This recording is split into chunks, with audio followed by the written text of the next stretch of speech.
Hello, everyone. Good evening, good morning, good afternoon.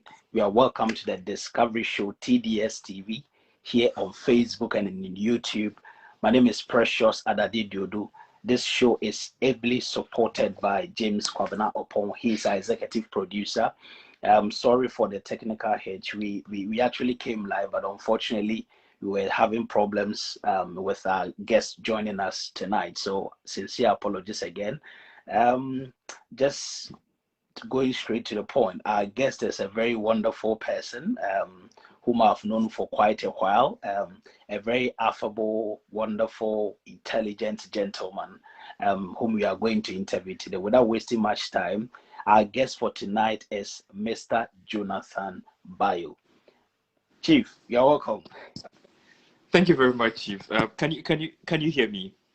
It's a bit faint. If you can just speak a bit louder, that would be better. Okay. Yeah. Just is it better now? Absolutely. That's fine. Thank you. Okay. Great. Right. You're welcome again to the Discovery Show TDS TV. Thank you very much, Chief.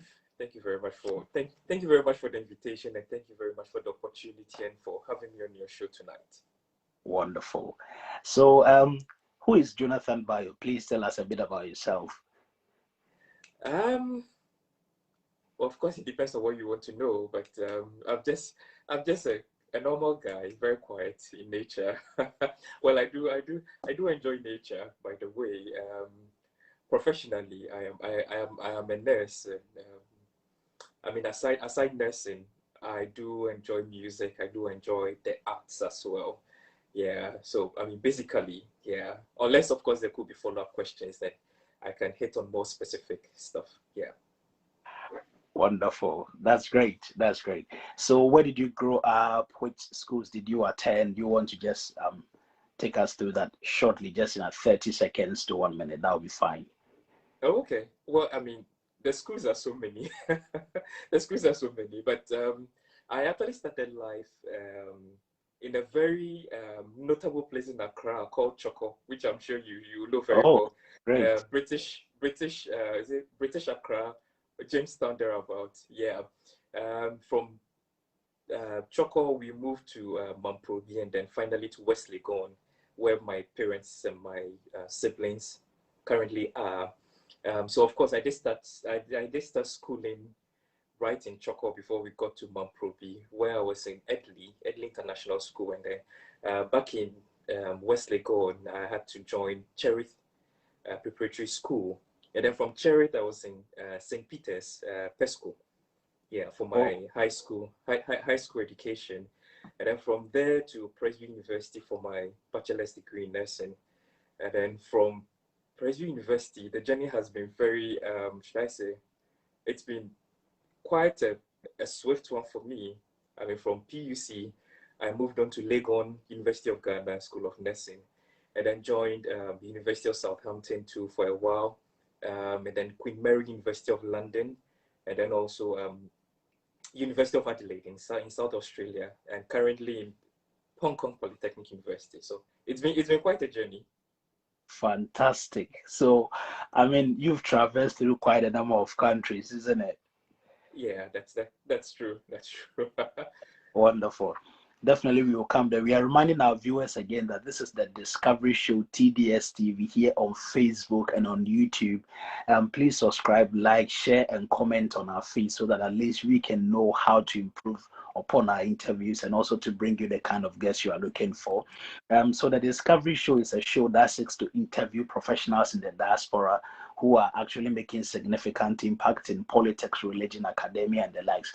And we want to make this place the harbinger, the bulwark, and also the bastion of accurate information so that we will expose you to the right information. We can guide you to the right opportunities. So please drop your comments and we will read them to our guest where he needs to actually reply to that. And of course, I mean, if you ask any questions, he's going to actually respond to that. So please drop your comment, but we will plead with you to subscribe to our channel on YouTube and on Facebook, simply because as soon as we start a feed, you'll be able to get the right information. You'll be notified. Please share with other people because this is the right thing. We are speaking to Mr. Jonathan Bayuo. I mean, he is a PhD student, and that's what we're going through. So Jonathan has taken us through his education. He's traversed quite a number of countries. He's been to Ghana, Australia, here in the UK. He's now in so at least these 4 countries. Jonathan, I mean, with all these 4 countries, have you seen any similarities cutting across in terms of educational system and any differences? And are there any solutions you want to prefer from these ones just to help our educational system back home? Right. Thank you very much, Precious, once again. So I think for the similarities, there are quite a number of similarities because if you look at Australia, they do have some British connection, and Hong Kong also has quite a very strong British connection because just like Ghana, Hong Kong was a previous British colony. So you can see bits and pieces of the British style within the educational system. Yeah, but that being said, I think it's the difference is more clear when you sort of like compare it with that of what we have in Ghana. Of course, I mean, we're also colonized by the British, but if you look at our educational system, well, I'll talk at the postgraduate level. Maybe the undergraduate system may have some difference. I mean, quite a number of differences and similarities as well. But I think for the postgraduate level, I suppose there's pretty much more support when it comes to postgraduate studies in the UK, in Australia, and then in Hong Kong. I remember back in the UK, every postgraduate student was assigned to a personal tutor that you could actually contact when you needed help. That was actually missing back in Ghana. I mean, at the postgraduate level, it's just you and your supervisor, and of course, some other student support services that may be available as well. And I think when it comes to student assertiveness too, I think it's more pronounced when you get to, I mean, the Western side, because back in Ghana, sometimes if a student wants to be very assertive, I think it's seen as challenging the lecturer who presumably knows it all. So you sort of like have to keep quiet or tone down a bit. But elsewhere, it's something that is really encouraged, and students are encouraged to speak up their minds. And I think a very another critical area is the aspect of critically analyzing what you read. Remember back in Southampton, the first assignment I did, I got a very low score. Why? Because I was just using the skills I had learned back in Ghana. But then it got to a point I really had to change all over because they are not interested in what someone has said, but they're more interested in what is your take on the issue, or what is your independent analysis of what you have read. So it's beyond summary, it's rather deeper analysis and then coming out with something that you can own, that this is the conclusion that I draw from it. So I think these are some areas that the Ghanaian system, especially at the postgraduate level, can definitely learn from. And of course, I mean, when it comes to completion rate, I think you're rest assured that in the Western system, you're likely to complete earlier because sometimes for PhD and field students, sometimes it could be challenging back in Ghana, especially chasing your supervisors here and there and stuff. Yeah. Fantastic. I mean, absolutely right. And I think just to add to what you've said, I think back home we actually place so much premium on lower order thinking. That is not an insult. We have what you call the Bloom's taxonomy of thinking, where we have knowledge, understanding, application, analysis, synthesis, and evaluation. But I think back home it's more of chew, pour, pass, and all that, which focus on it. But outside, you need to focus on the last three: analyze, synthesize, and evaluate. So that is very, very important. And also, we see people to be like they are a sage on a stage, all knowing. But here, it's more about co-creating knowledge, and all, as you've said. Exactly. Fantastic. That's very powerful. This is the Discovery Show TDS TV here on Facebook and on YouTube. This show is executively produced by Mr. James Kwabena Opong, and I am your host, Precious Adadidiodu. Please leave your comment. I can see quite a number of people watching. Thank you so much for joining us. Thank you so much. I can see Irene Bossman, Janet Jima. I can see Josephine Aboajimensa. I can see Pascal. I can see Oluwasegun. I can see Joel, Senior Man, Prince J. Barfor. I can see Achim and Irene Bossman, of course. Kingsley Omane, and quite a number of people. I'll do well to read your comment and acknowledge you as and when necessary. So Jonathan has taken us through his life, a bit of that, his educational system. We've been able to glean some positives from where he's gone so far, just for what we are used to back home. Now you're a PhD student. Tell us a bit about that. What are you doing? I know you are just about completing. What is it about? What are the impacts? What are we looking forward to? Right.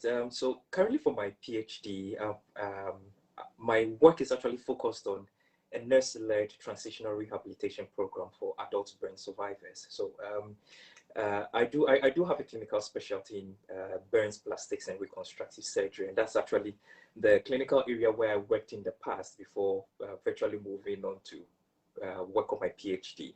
So my work basically, the core argument in my work is that yes, burns are usually acute forms of injuries that we all know, but the recovery process can mimic living with a chronic ailment because when someone suffers severe burns, the aftermath can actually persist for several years. And I mean, no matter the reconstructive surgeries that will be conducted, the person will still live with the aftermath of the injury.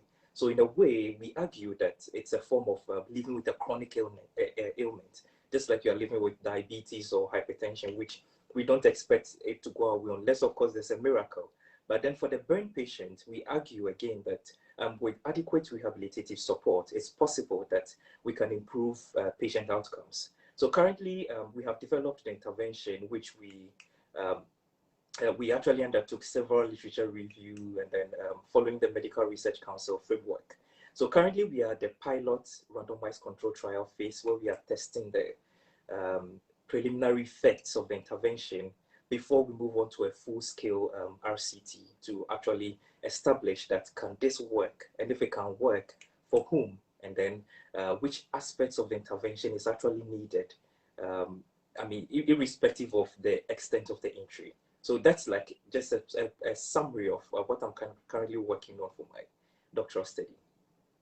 Great. And congratulations again for being a recent recipient of the Sigma grant. Wonderful. You're a great man. And viewers, I'm reminding you again that I'm speaking to Mr. Jonathan Bayuo, who is a PhD student. He's also a registered nurse, and he's about just completing his PhD. That's what he just shared with us. And this is the Discovery Show, TDS TV, here on Facebook and on YouTube, a show that seeks to interview professionals in the diaspora who are making significant impact in the area of politics, religion, academia, and the likes. And we seek to just direct you to the right information, expose you to opportunities available, so that together we can rise. Please comment, share the link with other people so they can also watch and benefit. So Jonathan, I mean, just a little bit. I mean, I know back home you come to PhD opportunities, masters. You have traversed through quite a number of countries, so you are quite familiar with the educational system and scholarships and admissions and all that. But let's dwell a little bit on research. I mean, when I was training as a healthcare professional, my first ever unit I went to was a Benz unit. My very last one after school, or when I was about completing, was also a Benz unit. So I have a fair idea of what Benz unit is like. I know one of your key areas is Benz. You also talk about palliative care. You talk about critical care. You talk about aging or geriatrics. Expose us to this a little bit, especially back home. What is the situation like? Because I know we don't place so much premium on aging, burns, and all these have enumerated. Can you share a bit of light on these? Yeah, right. Thank you very much, Precious. Once again, so in the area of burns, it's really a critical area because burns don't usually occur, but when they occur, they are most often very serious. I mean, lots of people getting injured, some dying, and not just that, but then these people will usually spend several months on admission. I mean, human resources going down, and then also they tend to consume lots of resources as well, which sometimes becomes a burden, financial burden on them. I mean, aside the human beings who get injured, we also have properties, I mean, getting damaged. I mean, you can see your whole life savings actually falling apart right before your eyes, and there's nothing you can do about it. But I think because the situation is a bit sporadic, there has been very limited attention to really implementing burns prevention strategies in Ghana, particularly for children aged under 5 and then the elderly persons. I mean, these people are often left on their own. You can find a child crawling close to where the mother is selling porridge or frying this buffalo for these pastries that we see commonly in Ghana. I mean, this child doesn't know that this is hot oil. The child doesn't know that this is fire. The child will just crawl into it, and before you know it, the child will just get injured like that. I mean, aside that, precautions, I mean, household precautions are also not taken very seriously.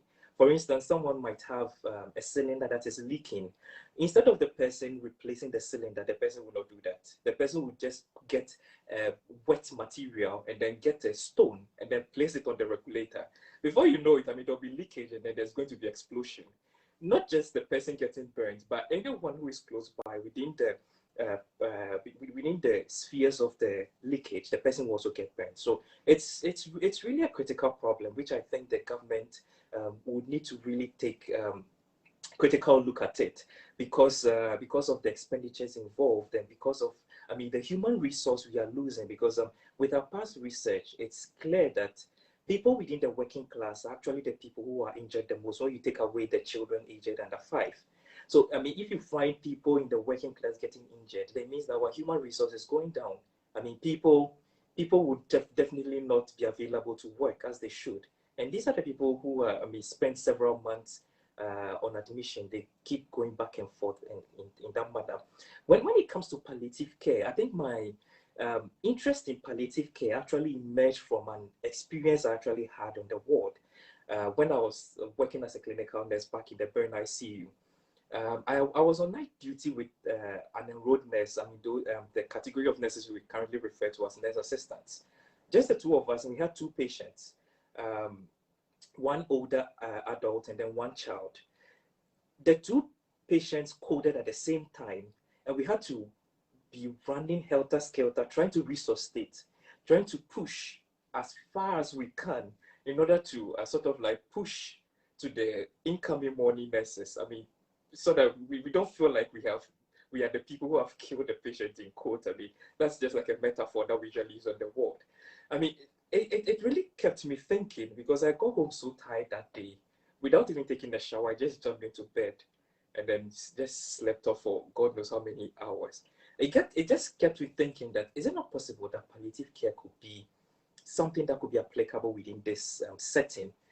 I discussed it with one of our specialists, one of the surgeons in the unit, and he also accepted that this could be an area, but how to go about it was really a challenge. So I think back when I was completing my MPhil, which actually focused on caregivers for elderly burned patients, I actually came across a theme that actually supported the need for palliative care in the burn unit.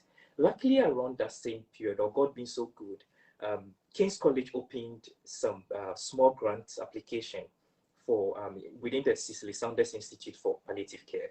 Yeah, so I put in an application with the idea that I'm interested in developing palliative care guidelines applicable to the burns unit. So that's where the idea came from, and I was actually selected as part of the 4 final, what do you call it, candidates to be selected for the award. So I really got a grant, and together with a team back in Ghana, both at Cath and then at the university, we're able to work through these things to identify what does palliative care really mean when it comes to the area of burns. Because I think back in Ghana, palliative care is usually confined to within the oncology domain. So if we want to move it to burns, what does it really mean? And the key issue, the key thing that we found out was that it's about the suddenness of how the burn injuries occur. It's also about how sudden the burn deaths occur. So unlike cancer patients who we can actually start palliative care when a diagnosis is made, and they can actually remain on that for 6 months or for, I mean, as long as possible. For a burn patient, starting palliative care will actually intersect with definitely with their end of life period. So palliative care end of life actually means the same thing when it comes to the burn patient population.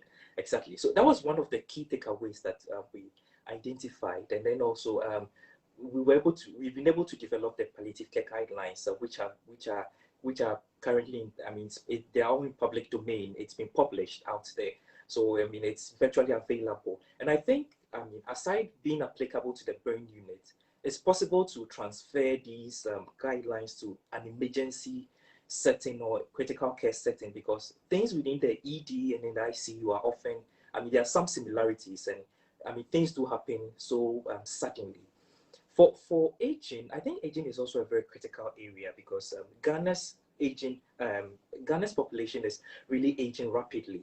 I mean, it appears, I'm not too certain how much attention people are paying to this issue, but it's really aging, and our family system is also breaking down, because I mean, how strong our extended family system used to be is not what it is as it stands now, because of these pull and push factors. People are moving to the urban areas, leaving the older people on their own. So I mean, it's really creating loneliness, and it's also predisposing them to several issues as well. So I think this is really an area that nurses can actually take up the initiative, because I think unfortunately, apart from the a short semester's course on gerontology and home nursing, there's really no specialist training program when it comes to geriatrics in Ghana. I think for the doctors, there's a bit of geriatric training, I think, as part of their internal medicine and then also psychiatry. But I think this is an area that Ghana College of Nurses and Midwives can actually take up and then develop specialist programs. And aside that too, I think the nursing schools in Ghana can also develop specialist training programs, because this really a gray area. And if we wait for our population to age completely before we decide to take steps, I think we should be getting ready to really deal with difficult challenges, like, I mean, things like dementia. I mean, all these neurodegenerative disorders. It's going to be quite a challenge for our population. So I think the earlier we start, the better it's going to be for us. Wow, that was comprehensive. Thank you very much.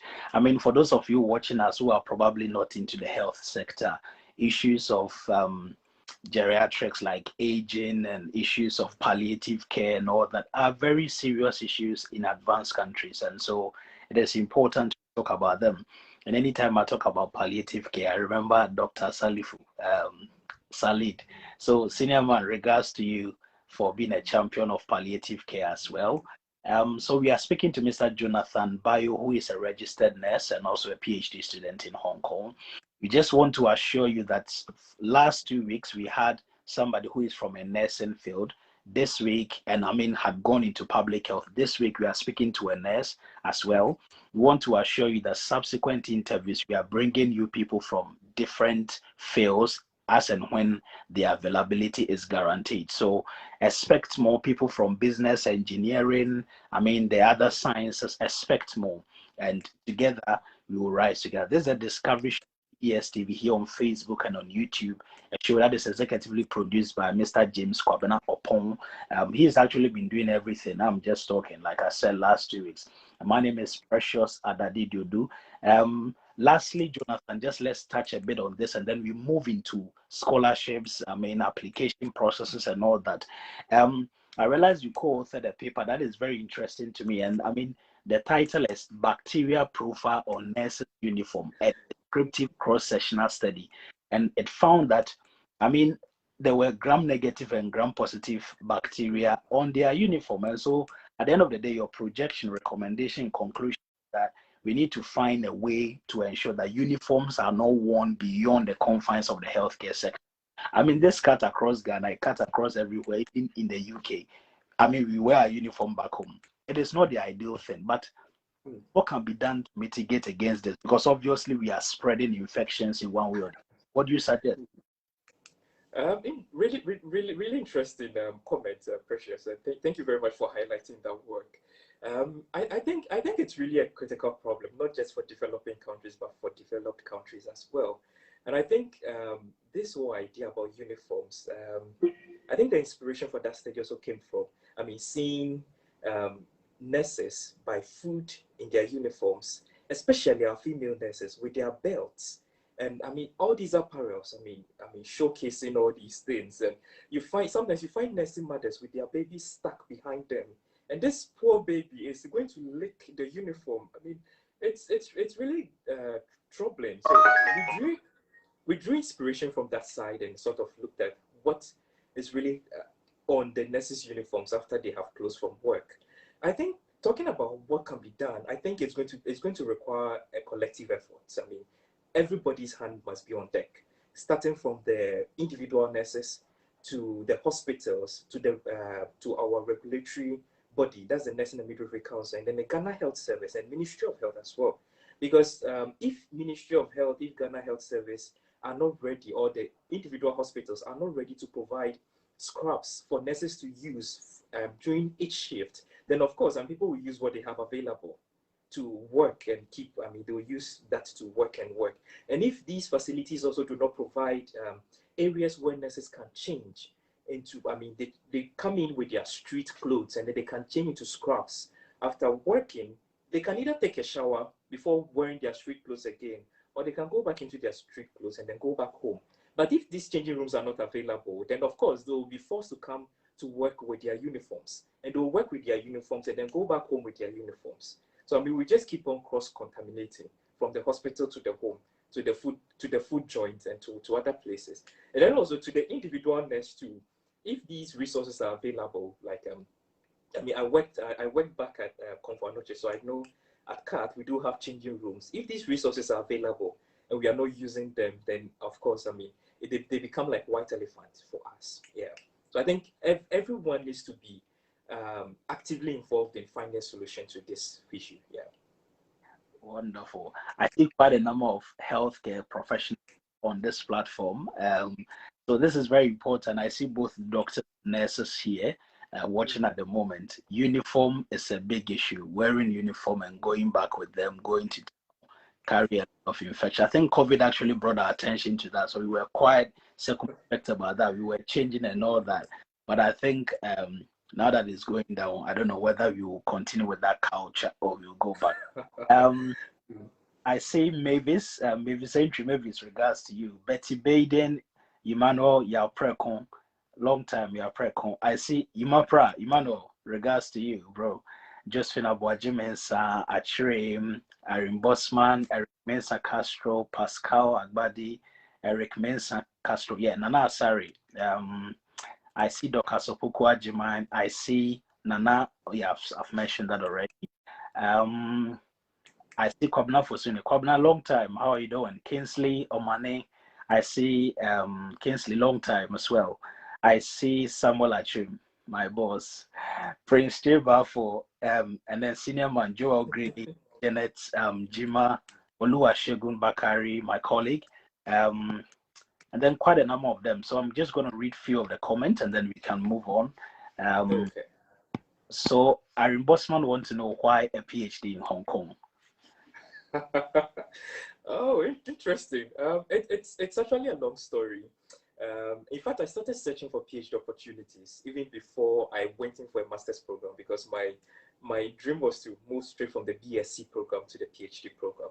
So I started searching and searching and searching, but it was unsuccessful. So it was, I think, until I've completed my MSc back at Southampton.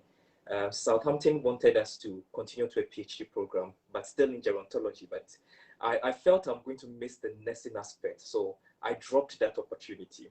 And I think back in QUB, that's Queen's University of Belfast, I did get an opportunity there as well, but I had to completely change my direction to go and concentrate on renal nursing, which I felt, I mean, it's going to be quite challenging, especially moving from burns to renal nursing. That's going to be a whole new area for me. It's going to be quite challenging. So I also dropped that opportunity. And I think back in Australia too, there were also a couple of opportunities which I dropped. But in Hong Kong, I happened to get to do what I really wanted to do, and the resources were also available to do it. So I just had to accept Hong Kong and just move on.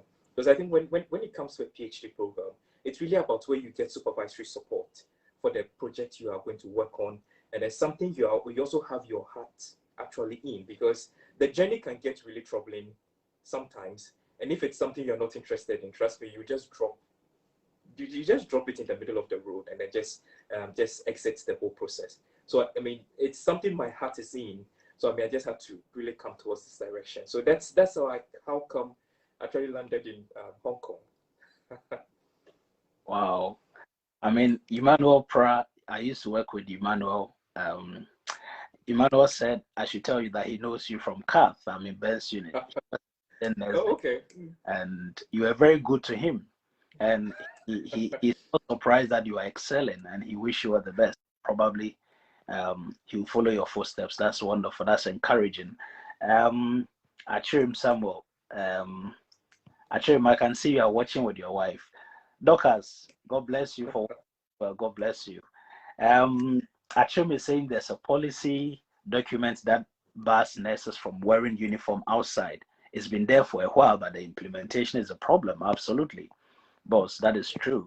And then let me see if there are any other questions as well. Eric Mensah Castro is saying that we are still practicing the wait and push on. Yeah. As well. Yeah. You, Docas, Mrs. Achim, God bless you as well. Nana Asari is saying big brains is speaking. Of course, it's a very big man, with a big brain. Of course, so now that you've spoken about PhD, please tell us. There are people here who want to know about master PhD. You have had a great opportunity traveling through Ghana, UK, Australia, Hong Kong. Tell us any tips, trips for people who want to apply for postgraduate studies, scholarships. Take us through about 10 minutes, then we can take it from there. Thank you. Right. Thank you very much, Precious, and thanks to your wonderful viewers as well. I think the comments are really encouraging, so thank you very much for joining us tonight. Well, I think the situation is currently changing, because pre-COVID there were quite a number of opportunities available, but post-COVID, or I mean during COVID currently, I mean several opportunities are closing up because people want to reserve resources to support students who are currently in the system. Rather than bringing in new students who do not be able to support. But for the UK, I think Chevening Scholarship is still running. I think Commonwealth Scholarship is still running, both for PhD and for masters. I think the tip here is just to get prepared, and when the opportunity opens up, you just put in an application. I think for Commonwealth, most of the courses, there has been a significant reduction in the number of courses being offered currently, which I'm sure is because of the COVID situation. Yeah. Back in Australia also used to have this Australian government training program, which caters for tuition fees and then relocation allowance and also monthly stipends as well. So it's extremely competitive. So if you do have interest in really pursuing a research program, MPhil or PhD, then for Australia, I would definitely encourage you to start looking for opportunities to collaborate with other people to write papers, so that you can either be a first author or a second author, but it should be in a very good journal, because that plays a very key role when it comes to selecting people for their scholarships. For Hong Kong, also publications may not play so much of a role here, but it's really about the quality of the individual coming in. So most schools will definitely require some English language proficiency, which sort of like plays a role virtually wherever you go, IELTS, TOEFL, and so on and so forth here. I mean, these things usually will definitely play a role when it comes to UK universities, Australian universities, and even in Hong Kong. I think the US is a bit different from here. Yeah. And it's also really about networking. It's also about networking. You should be within a network that shares information openly, because some of these opportunities open and then before you know it, they are closed. It just goes off like that. So you just need to be monitoring the situation. And of course, when you start this journey, trust me, you're going to experience failures. You apply, they'll reject you.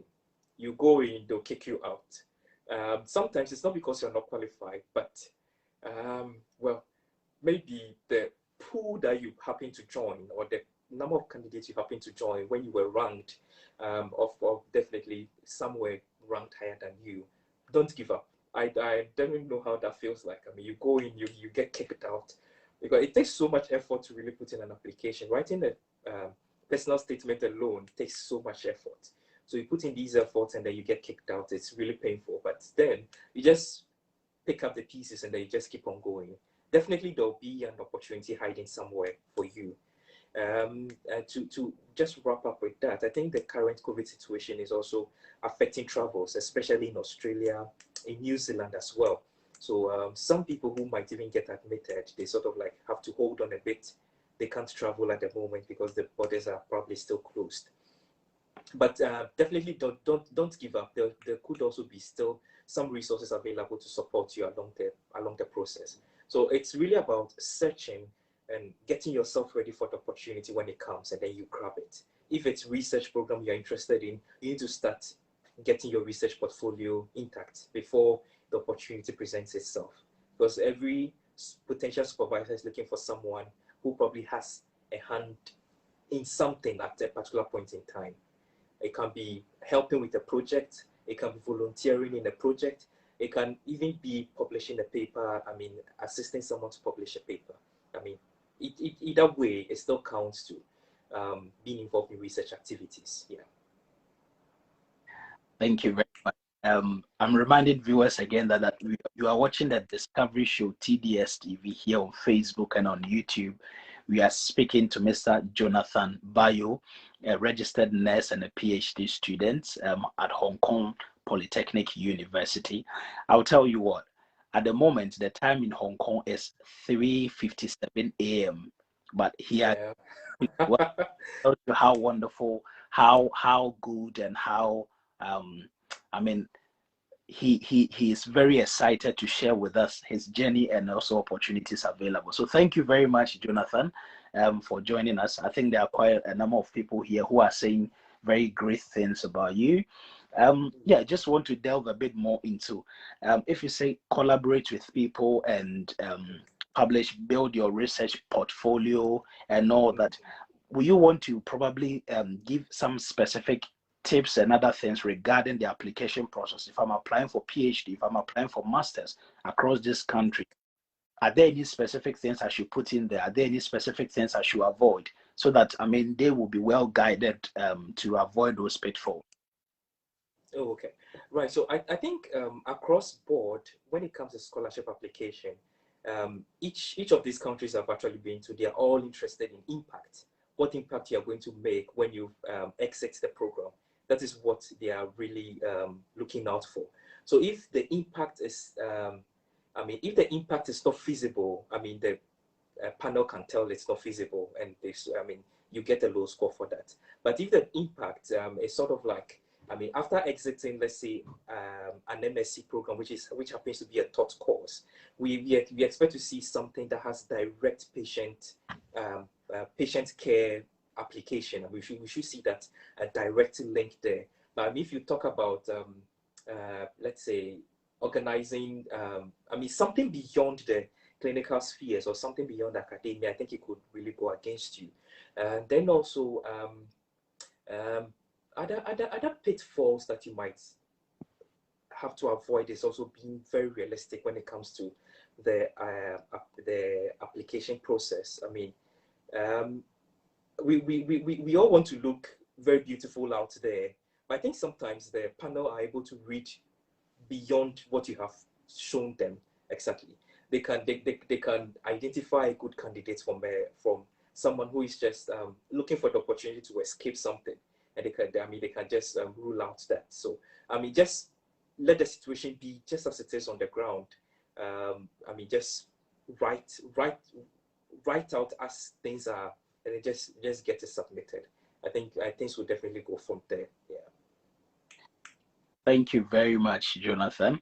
Viewers, we want to remind you again that you are watching the Discovery Show TDS TV here on Facebook and on YouTube. A show that seeks to interview professionals in the diaspora who are making significant impact in the area of politics, religion, academia, and the likes. And the show is executively produced by Mr. James Kwabena Opong, and my name is Precious. Well, so I mean, I'm really into music. I totally love music. Um, Virtually any um, type of music really goes well with me. It can be the oldies, especially the Ghanaian oldies, which contains so much advice, especially for the youth of today. It can also be the Western classics, which I enjoy performing on stage as well. But apart from using the vocal aspect, I do play the violin, I do play the cello as well. Um, and these are really wonderful instruments that I mean, I just find myself engrossed in them, and just a way of getting rid of the stress at the end of a hard working day. Yeah. Great, great, great. So, I mean, Prince Chibafo, obviously somebody who has followed you and has worked with you for quite a while. He says, Yeah. thanks, Jonathan, for always inspiring me and many others and being willing to share opportunities you have with others. I see Dr. Yakubu Salifu Salid watching. You are welcome, Salid. And then Irene Bosman is saying that you are a good team player in research. Of course, I agree to that. A very wonderful man who is more like a workaholic. Um, yeah, very, very insightful things coming through. Yeah, so because of time, let's shift a little bit. I just want us to revert a little bit to the scholarships. Okay. Right, right, right. I mean, there are quite a number of people on this platform. People reach out to us who are wondering, where do I go for a PhD? You have had opportunity of going through 4 different countries, I mean, schooling and all that. What would be your recommendation? Generically, like if you have to just give some generic guidelines, advice to people where to go in terms of the educational system and all that, career guidance and all that, generally, not only in health, what would you say? Okay. Well, once again, I want to talk from the postgraduate perspective, so MPhil, PhD level. I think when it comes to these levels, it's about finding a suitable supervisor for your project. So usually, some schools do advertise projects available. So usually, the supervisor probably has a grant available, and then they advertise the project in order to recruit a potential student to take up the project. So if such adverts are placed, then you need to contact the supervisor directly. Then the supervisor will assess your eligibility before permitting you to go ahead to the university application system to apply. But for the general programs where, I mean, there's really no advertised studentship or scheme available, but you apply directly, then that one you definitely need to look at the general requirements by the institution, and then also look for a potential supervisor, because definitely when you submit an application for a research program, they'll find out from you if you have contacted any potential supervisor in the institution. If you have, it's a plus. If you haven't, it's going to take quite some time, because they need to go through the department to find out who is willing to really support your application. And then also, well, funding could also be another issue, especially if you're not applying to an advertised studentship program. So of course, some supervisors are able to suggest avenues where you can apply for funding. Apart from that too, the school can also let you know, the international office in these institutions, they can also let you know what scholarships are available for you. So I think back in Australia, there used to be a scheme called the IPRS. I think that has been changed recently to be a more of a university specific scholarship program. So what happens is that you don't apply separately when you're applying for the admission. So they look at your application, the documents for your application, and then as they are giving you the offer, they'll let you know whether you have been offered the scholarship as well. So there's really no separate application for it exactly. But I think mostly for the UK system, you apply separately. Yeah. To the funding body and then to the institution as well. And in Hong Kong too, it also goes separately. So you apply. Let's say if you're applying for the Hong Kong the Hong Kong PhD fellowship, for instance, you apply separately. You apply to the UGC, and then you apply to the university of your choice as well. And then you indicate the application number on your UGC application to the funding body as well, so that they can sort of like have, I think they look at it concurrently. Yeah. But then for PolyU, for instance, there are some scholarships that you don't have to apply. They look at the quality of the individual coming in, and then they do rank the international students, and then they can offer scholarships based on what rank you have and based on the department you are coming from. So I think it's really about the individual really looking at what scholarships are available out there, and then what are the application processes. And I think you really need to pay attention to the application processes involved, because if you miss it, you might miss the opportunity as well. Yeah. But it all comes down to really finding a suitable supervisor to really help you to really help you with the project. One last thing I also want to say is that when you apply to a place like Australia, for instance, after going through their system for a while, one thing I realized is that if you're applying for a PhD or an MPhil and you really want to get a scholarship, then you should not think about going to conduct your research back in your home country, because they don't have the resources to support that. If they see an application like that, it goes aside. I mean, definitely you can get a scholarship. So if you really want to be there, then of course, you need to look at something that they also see as a problem, not something that you see as a problem from the setting in which you're coming from, something that is a problem within the Australian setting. Then you can apply from there. Then they know that you're coming to do something that will benefit our, our system here. They can definitely consider you for the application. So I think that's like one of the, I mean, should I say, hidden secrets in, especially when it comes to the Australian system. Yeah. That is very, very, very key. So, I mean, we are prioritizing our country. Everyone is also prioritizing her country. So, I mean, you need to be very careful about these. That is very Exactly. Jonathan. Viewers, again, you are watching the Discovery Show TDS TV here on Facebook and on YouTube, a show that seeks to interview professionals in the diaspora who are making significant impact in the area of academia, politics, religion, and the likes. And as I've assured you, we will aim to bring this interview to you every 2 weeks, and we will do well to enter into every area. So far, we've had 2 people on this Facebook Live, and they have all come from the health background, specifically nurses.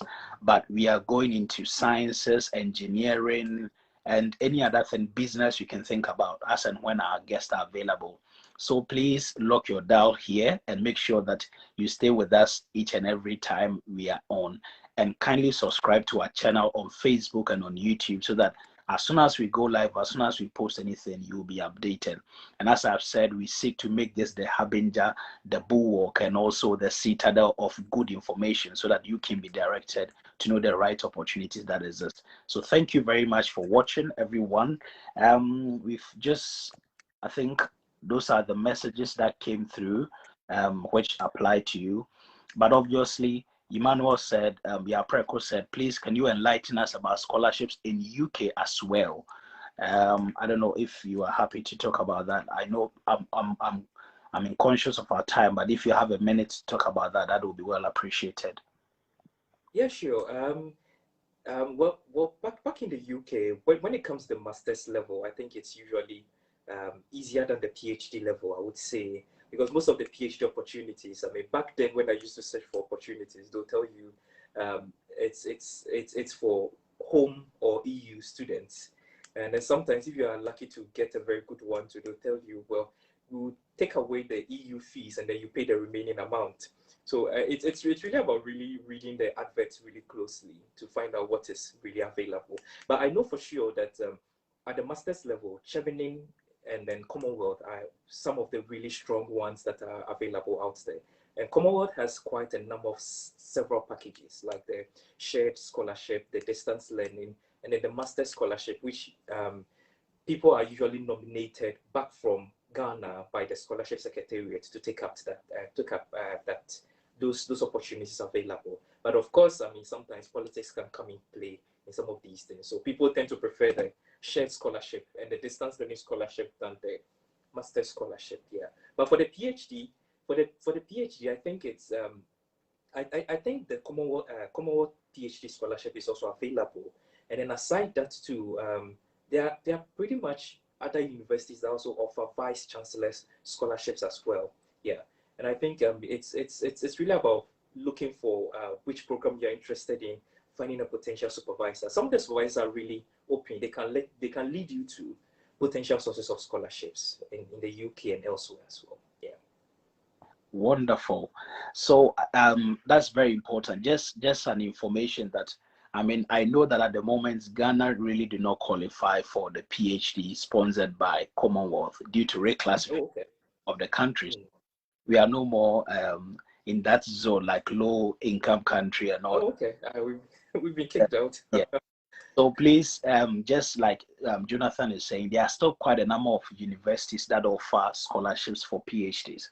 It's a lot of work. Please take it more like a part-time job if you really want to do a PhD and really identify your area of interest. I mean, Jonathan has clearly identified that vision plays a key role. He had a chance in Australia, a chance with Southampton, but he still went to Hong Kong to do his PhD because he really wanted to stick to his area of interest. So that is usually the most important thing. Please identify your area of interest, search for the university, a supervisor, and then, of course, you look out for scholarship opportunities that exist. Like he said, I mean, last 2 weeks, Livingston also reiterated that PhD is a research like work.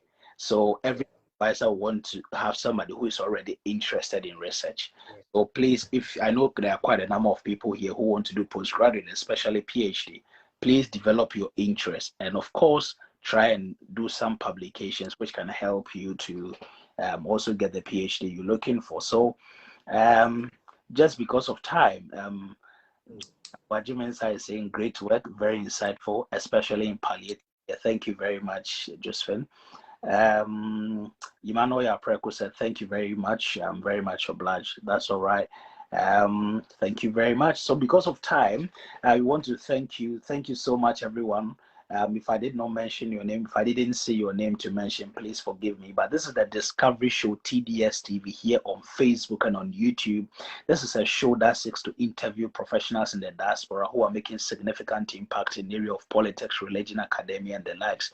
And we are saying that we intend to make this the citadel, the harbinger, the bastion, and then the bulwark of good information so that you can be directed to the right source of opportunities. Then together we can rise. Today we spoke to Mr. Jonathan Bayuo, a registered nurse from Ghana and also a PhD student. He currently at the University, Hong Kong Polytechnic, the Hong Kong Polytechnic University. Of course, he's traversed through quite a number of countries, Australia, now in Hong Kong, Ghana, and all that. He's had education throughout these areas, and so he's been able to share some insightful solutions that can help to improve our educational system. And he's also offers some tidbits, I mean, to help us, those of us who want to do PhD, masters, and other things. He's also a lover of music, as he said, so he has other commitment or other extracurricular activities which really help him. And of course, I mean we are so much happy and excited about your decision to help us. It is already 4:16 a.m. in Hong Kong, but you've been great with us. We really appreciate. We don't take it for granted. Thank you very much, everyone who watched. God bless you. I see my senior man Evans from Ponche, Bashan Kennedy, Josephine Aboajimensa, Emmanuel Yapreko, Marin Bosman, Achim Samuel. I see Hafiz Mustafa. I see senior man Yakubu Salifu Salid. I see Prince Jebafo. I see Betty Baden. I see Mavis Entry. Thank you. Irene Bosman, of course, I've mentioned that. Pascal Abadi was also watching. I can see who else? Yes, Emmanuel Kwisipra. And then as far as I can see, Eric Mensa Castro. I can see Nana Asari. Thank you, Asari. Dr. Sopoku Ajima, Mrs. Achim. Kingsley Omani, my brother, regards to you.